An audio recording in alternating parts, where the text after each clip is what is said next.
I now give the floor to Ms. Karin Landgren. Thank you, Madam President, Secretary General, Excellencies, ladies and gentlemen. Thank you for inviting me to brief this Council open debate today. Peace operations fit for contemporary times need to devise new approaches that include responsiveness to underlying causes and drivers of conflict. That is the ambitious framing of today's discussion, because, as Ghana's concept note states, evidence suggests that unaddressed structural factors can contribute to conflict resurging during or after peace support missions. And the Security Council's achievements in taking up these issues to date is where I want to focus my remarks today.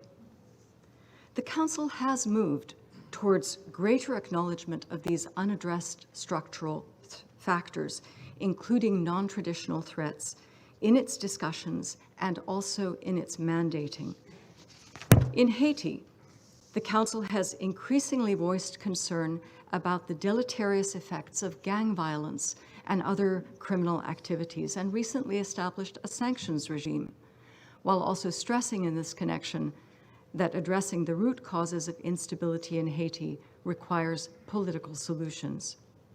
Many past Council resolutions have referred to organized crime, and the Council has repeatedly referenced corruption in Guinea-Bissau, Mali, Somalia, South Sudan, and Iraq, among other situations.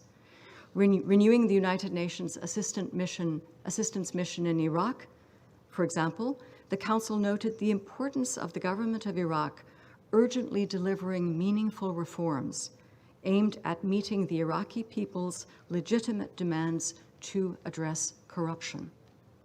The Council has frequently supported transitional justice initiatives, including in mandating peace operations in the Central African Republic and in Colombia, and has associated this area of work explicitly with addressing root causes of conflict.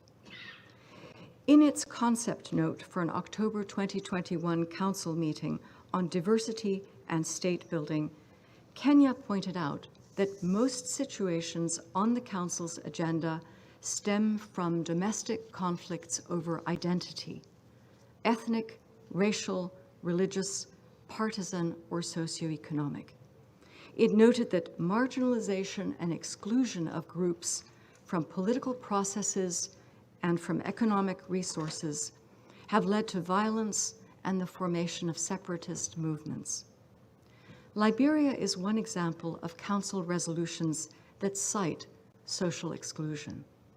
When I served there, Liberia was a study in contrasts between the vast wealth derived from exploitation of its natural resources and the acute deprivation of most of its population, a financial structure that had remained unchanged for a very long time. Peace-building commission members and Council members would tell me that this was a development issue. But every peace operation needs to consider all the factors that could trigger or re-trigger conflict. The social and economic exclusion I observed in Liberia was also about power, inequality, and mistrust of government. The Council's language in this case helped provide an additional opening to discuss social exclusion, and this was valuable. Matters such as a state's financial structure and management, the impact of parallel power networks, informal power networks, the role of organized crime and accountability issues such as corruption, can be hard to raise and to acknowledge at the national level. They are very difficult issues for governments to own and to address. Ideally, the Council will approach these issues with hope and vision. Not every structural problem will lead to conflict, but it would be wrong to dismiss the Council's consideration of these issues as securitizing development, as we sometimes hear. Rather, this is part and parcel of bringing resilience building to the forefront of peace operations. Madam President, the first Secretary General's report on transitions in UN peace operations, issued in late June, emphasized the efforts that are needed to safeguard peace operations' hard-fought achievements and to ensure that the follow-on presence can succeed. Past peace operations achievements have often been won at a cost of a decade or more of engagement, expenditure of billions of dollars, and many peacekeeper lives lost. These investments in peace deserve to be protected. This may be an area where the Council could consider additional steps. Signaling your strong interest in sustained peace and in tandem with the work of the PBC, Council members might check back in with the country concerned from time to time.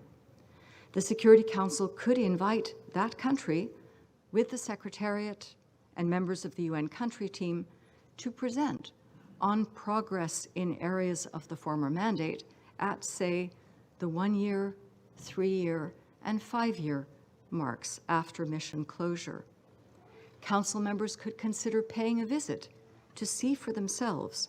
For example, why not a Security Council visiting mission to Sierra Leone, Côte d'Ivoire, and Liberia, countries whose UN peace operations closed in 2014, 2017, and 2018, respectively. Madam President, the basis of integrating structural and societal factors into the work of peace operations is understanding. Understanding not just of the history, politics, and conflict of the country, but of its economy and of the levers of informal power within the society, including those elements that benefit from continued conflict or benefit from the continued weakness of state institutions. The recommendations of the 2015 High-Level Independent Panel on Peace Operations remain highly relevant to devising better approaches to peace operations. The HIPPO report observed that, more often than not, peace operations did not address root causes and conflict drivers effectively. It recommended that the UN Secretariat embrace a more nuanced analysis of the complex drivers of the conflict. Today's topic amplifies the continued importance of this HIPPO recommendation.